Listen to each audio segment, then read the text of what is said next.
Hi, my name is Punappa, and welcome to the second video of our video series for the Industry Vertical Insights. Today we'll be doing the retail industry. Let's get started. So today, under the retail industry, we'll be covering four parts primarily. We'll be covering trends, product priority, best practices, and measurement. Under trends, we'll be looking at how user interest has been growing over the years and how we can use that data to stay ahead of the curve. Under product priority, we're going to look at the tools that Google has provided us that would help us the most in building an online campaign for the retail vertical.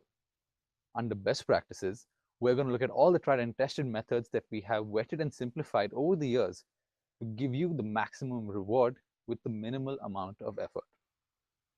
And under measurement, we're going to look at how do you track the impact of your campaigns and attribute it to the right source. The future of shopping isn't local versus online. It's both together all at once. Gone are the days when advertisers would be debating between print media and digital media. It's all at once now. The main reason for this is that there is a tremendous amount of information out there that is assisting consumers to make their decisions. And in order to stay ahead of the curve and to capture these consumers' attentions, advertisers have now started changing the relationship between local stores and their digital presence, with how they share their inventory with shoppers, how they offer mobile experiences for showrooming customers, and especially how they build their teams, budget their marketing, and measure results in an omni-channel world. So we're going to get started with the first section of our presentation today, which is trends. Now, India as a country has an 18% internet penetration, out of which 11% of these people are online purchasers. Now, the interesting thing and what will work to our advantage is that 33% of India's internet penetration has been penetrated using smartphones. Out of these 33%, 65% of these people are Android users, and 3% users are purchasing weekly on mobile. Now, 3% may seem like a small amount, but this amounts to almost 6 million users a week. And this indicates a very high potential for the mobile purchasing market. Now let's look at Google's product usage. 77% of Google search accounts for 62.8 million unique users. 42% of YouTube's reach accounts for about 34.7 million unique users. And the Google Display Network, which is a collection of partner websites and apps with Google, accounts for about 91% of the internet reach. Now, the reason this is very advantageous for us is that along with YouTube and the Google Display Network, you can provide a very comprehensive branding campaign where you initially get people to be aware of your product. You can reach about 91% of the internet through this. Then, once you have captured their attention using a branding campaign, you can convert them into customers using the Google Search Network, which hits about 62.8 million unique users. Now let's look at the trend for how retail as an industry has grown online for the last 4 years. If we look at how it's performed, we can see that the average CPC has fallen from about 30 INR to about 17 rupees. Meanwhile, impressions and search terms have tripled. But the interesting point here is how clicks have increased even more exponentially than anything else, with an almost 10x increase. This indicates while the browsing interest has grown, the purchasing intent is increasing even more. It's all about constant connectivity. Constant connectivity is driving offline behavior, and that is being proven yet and yet again. 94% of smartphone users look for local stores nearby. 66% of these people visited a store, and 26% of these people made a purchase within the store. That is 1 in almost every 4 smartphone users are being converted to make a purchase within the store. And this is going to be key to us driving conversions within the retail industry using our online campaigns. If we look at how shopping has evolved over the last 5 years, there's been a very significant shift in how consumers are purchasing in store. Between 2010 and 2015, there has been a marked decrease, about 57% actually, in the foot traffic to stores. Strangely enough, there has been an increase in the value of a visit, about 2.6x of what it used to be. This means on average, fewer people are walking into stores, but the value of those visits has almost tripled. And this is happening because consumers are arriving into the store more researched, more decided, and more ready to purchase. This is all happening because there's so much information out there. There are so many advertisers advertising their product on the internet that consumers are able to make their decisions much quicker and much more efficiently than before. And which is why it is essential for us to make sure that we are leveraging our online campaigns to the best of our usage. Now let's move on to the products. Here we have simplified 4 products for you that you absolutely need to have if you're in the retail industry looking to drive conversions both offline as well as online. We already covered the Google Search Network, which has a 90% audience reach and is the largest web property in India. Then we have the Google My Business product, which basically helps you get in front of your customers wherever you are. You'll stand out whether people are looking for you on Google Maps or on search. It allows you to show details such as your company hours, contact info, just when they search for you. Then we have customer match lists, which basically allow you to target users based on the data that you as an advertiser would be sharing with us. Customer match lists are currently available for Gmail, search, YouTube, and is being tested for shopping. Local search ads are actually one of the most interesting features that we have in terms of driving people immediately to your store, because that's literally what they do. They let people come straight to your business location and you can reach them out on maps. We'll get more into this later. So getting started with search campaigns, they can be divided into 3 methods of structuring a search campaign primarily for the retail vertical. We start off with the brand keywords campaign, where basically you are using brand terms as keywords to ensure that people find your ads when they search for you online. This allows you to show your products of people who search your brand.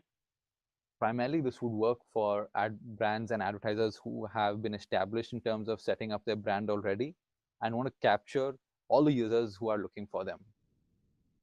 Then we have product-wise campaigns, wherein you would have different campaigns or ad groups for each product type. Now, the advantage of doing this would be that if you have different product types within different ad groups, you can customize your targeting in terms of keywords, and you can customize your bids based on how much each product in those ad groups are worth to you. So doing this would allow you better control over how you spend your money and how many people you reach in terms of relevancy. And then we have dynamic search ads, which basically find content on your website to get you the most relevant targeting. For example, a user types in a query. If there is no keyword eligible on your campaign, Google would find the page that best matches the query on your website. And then not only that, we also dynamically generate an ad headline and a destination URL on your ad. So for the user, it's a completely personalized ad that is being delivered to them. It all starts with Google My Business. Making sure your store information such as location, hours, phone number are updated in GMB will make it easy for consumers to find you when they're looking. This is a critical foundational piece that cannot be overstated. The completeness of your GMB account will impact almost all the other strategies you can use to drive consumers into your store. The second product that we have is Customer Match List. This basically allows advertisers to directly upload email lists into AdWords and reach users on search, Gmail, and YouTube. It's nothing more than a list of email IDs that an advertiser has collected of his consumers. Using Customer Match List has several advantages, such as you are able to reconnect with customers outside the 180-day pixel list maximum duration that is set for regular remarketing lists.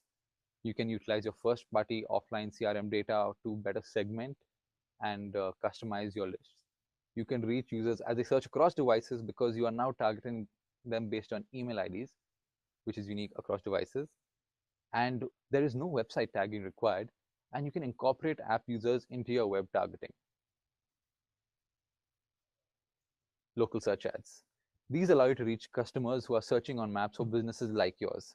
Your ads can appear both on desktop and mobile versions of Google Maps. On mobile ads, you can feature call or direction buttons to make it easier for customers to reach you.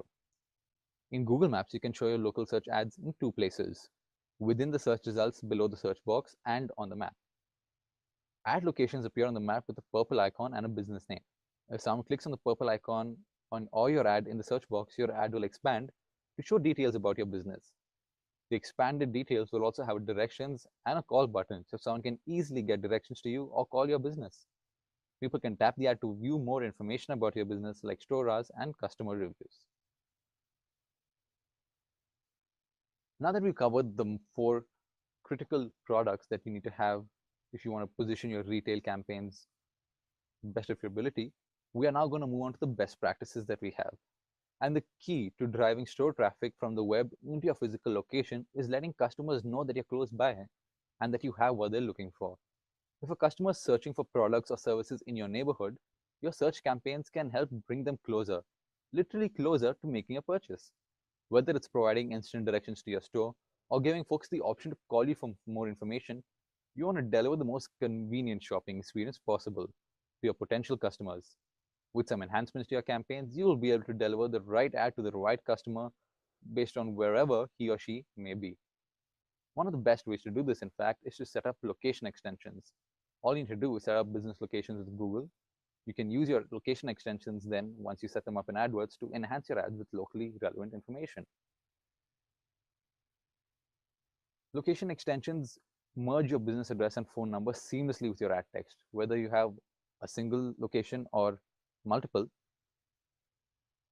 Location extensions allow you to attract customers who are interested in your business type in your area. They basically not only show your phone number, business address, and other information, but they also show your ratings and business hours. On mobiles, they can include buttons that allow customers to call or get directions to your business. Customers can tap on the location to get more detailed information like maps and photos of your business.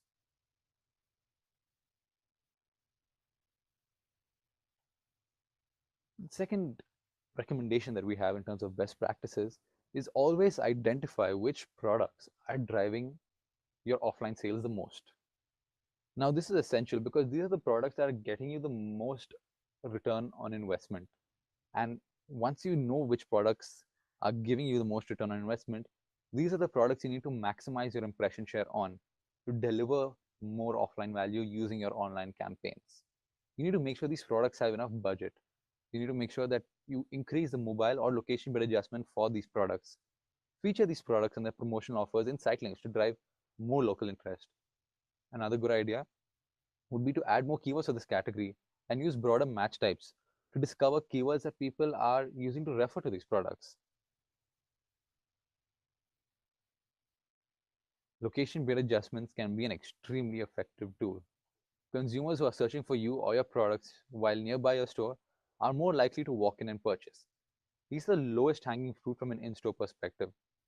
And you want to make sure that you never miss someone who's looking for you when they're near your store. For high potential categories we talked about earlier, and all categories really, adding radius bids to your campaigns can increase the store visits and sales you're driving by capturing the high value consumers just at the right moment. Finally, for our best practices, it comes to keyword optimization. Keywords are essential to driving any search campaign. They are the backbone of all search campaigns, and they are the primary deciders on how your campaigns will perform.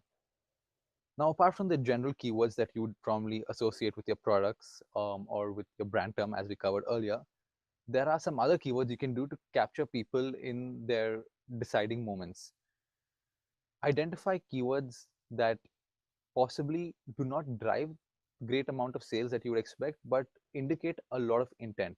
For example, keywords like locations, near me, where to buy, or I want to know. They may not drive online sales, but they indicate a lot of interest from the user. Identify keywords like these that will drive the most store traffic and start bidding on them based on their offline impact.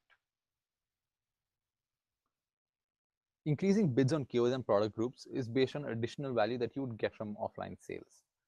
Now, if you take a look at the distance report from your location extensions, you can decide on what bid adjustments you want to place on which location.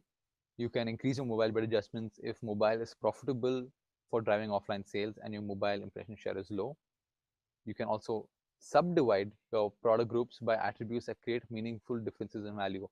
All of these things come under optimizing your bids, and it is essential to optimize your bids so that you can focus your budget more on the areas that are working well for you and spend less on the areas that are not working well for you.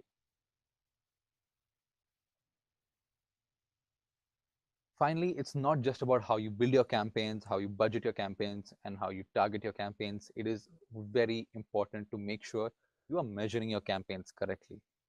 Measuring your campaigns allows you not to just understand how you're performing, but how well your campaign is performing in specific areas and where do you need to improve. Now, when you're measuring sales, and this is especially critical for the retail industry, you cannot just value your online sales. You need to calculate your total online as well as offline sales from all possible areas. Total sales or omni-channel sales should be a primary key performance indicator for managing campaigns. This aligns your marketing key performance indicators with business metrics and lets you look at the whole picture. In fact, one of the major challenges that marketers struggle with is how to make sense of mobile. It does not perform well from an online conversion standpoint because people aren't really using it to actually transact. If your only key performance indicator was online sales, you would logically conclude that mobile doesn't perform. But this isn't a performance problem, it's a measurement problem. We saw that mobile exerts a tremendous influence on in-store purchases and obviously phone calls. Not accounting for the mobile performance in terms of assisting conversions means that you are missing out on a large portion of the picture. This is why it's critical to include all your sales in your key performance indicators, because this allows you to evaluate your campaign performance and return on ad spend by looking at the entire picture. It gives you a clearer picture of how your campaigns are performing and lets you appropriately value campaign keywords and categories that you may have been undervaluing previously. For example, this is an example of actually how to look at offline conversions when calculating key performance indicators for your search campaigns. Say, for example, you spend about $500 on AdWords and you got about 10 online orders. This would mean that you have an average CPA of $50. Now, once you have the average CPA at $50, you also know that you have converted about 10 products offline. So that's about 10 orders that you've taken offline. Now, instead of just 10 orders, you now have 20 orders, and the average order value has gone to $100. Your effective CPA, now that you've taken into account the 10 offline orders and the 10 online orders, is not $50 anymore, but $25. It has changed your effective ROAS from 200% to 400%. This is just an example of how effective and how much better it is to ensure that you are taking in all your key performance indicators and all your offline and online conversions to ensure that you know exactly how your campaigns are delivering results. Store visits is the simple and most scalable of our solutions. When a user clicks on one of your ads and then visits your physical location, we attribute a store visit back to that ad click. It's as simple as that. But the underlying technology is far more complex, making store visits a best-in-class measurement solution. Hundreds and millions of users are opted into sharing their location history with Google. And when users are on the ad and click on the ad and visit the store, we measure that and extrapolate it to cover the total population. Then we determine that they've been to your store by just looking at the GPS signals, Wi-Fi signals, proprietary Google signals like searches, maps, and navigation, and Google Street View. We'll map the geometry of every store to better know when a user is inside as opposed to just walking by. A combination of complex signals allows us to report visits with a 99% accuracy. After this, we'll validate our observed store visits with surveys. We'll send surveys to people who we think went to your store, calibrate our model based on how many users actually went to the store, and then confirm that they did. On the other side, you can see store visits attributed at the campaign, ad group, or keyword level to understand how campaigns are driving consumers to the store. Now, store sales possibly provides an even more robust method of measuring offline purchases. Advertisers could partner with a third-party data provider who would match them up with loyalty card information based on the online activity. The user can click on the ad, the data provider cookies that user based on the advertiser site. Now, if the user purchases in-store and uses the loyalty card, the data provider is able to match the purchase from the user with their online behavior and pass that data back into AdWords. Advertisers can then extrapolate the observed conversions to the total conversions based on how many users have a loyalty card, as well as how the data provider matches customers. On the other side, you end up with a granular reporting tying up with your campaign performance back to the actual transactions. Since store sales looks at detailed transactions, you can get an understanding of the average order value from customers and how it varies by category, device, campaign, etc. Now you can also use Google Analytics to measure online to offline impact of search and display with primarily one of the same measurements. Google Analytics offers a similar solution to store sales, but without using a data provider. It relies on loyalty card information and website logins to match online behavior to in-store transactions. You can then match those IDs via Google Analytics and surface the data in Google Analytics. Everything lives within the advertiser's Google Analytics view, and there is a great deal of granularity in that data. And now that brings us to the end of our measurement as well as the end of our presentation. I hope you found it insightful as well as engaging. Here we have listed some key questions and recommendations based on a few segments that we think most advertisers are looking to target. If you have any questions, please do write into us, tweet at us. We'd love to hear from you. As always, it's been a pleasure. Take care. Have a good day.